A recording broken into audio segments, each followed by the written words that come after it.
લોકસભાની ચૂંટણીની તારીખો જાહેર થતાં જ રાજકીય ગરમાવો હવે દેશવ્યાપી વધી ગયો છે, જેની શરૂઆત હવે ગુજરાતથી થઈ ચૂકી છે।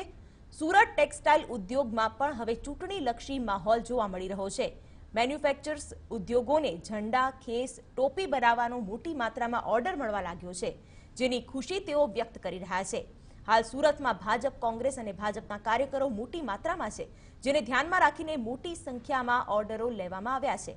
સુરતમાં રાહુલ, પ્રિયંકા ગાંધી સહિત નરેન્દ્ર મોદી, યોગી આદિત્યનાથના પોસ્ટરોની વધુ ડિમાન્ડ જોવા મળી રહી છે। 3 दिन हुए हैं, अभी 2-4 दिन और निकल जाने दो और फिर उसके बाद में टिकट जो डिक्लेयर होते हैं तो उसके ऊपर ज़्यादा हमको डिपेंड रहना पड़ता है, क्योंकि उम्मीदवार उसके बाद ही खरीदारी चालू करते हैं। अभी तो प्रदेश की जो सप्लाई होती है, बड़ी सप्लाई, वो लोग रेटों की, क्वालिटी की ये जानकारी लेते हैं ज़्यादा से ज़्यादा। उन लोगों का भी अभी ऑर्डर आना तो चालू नहीं हुआ, बाकी हाँ फिर भी 8-1 दिन में उनका भी ऑर्डर आना चालू हो जाएगा।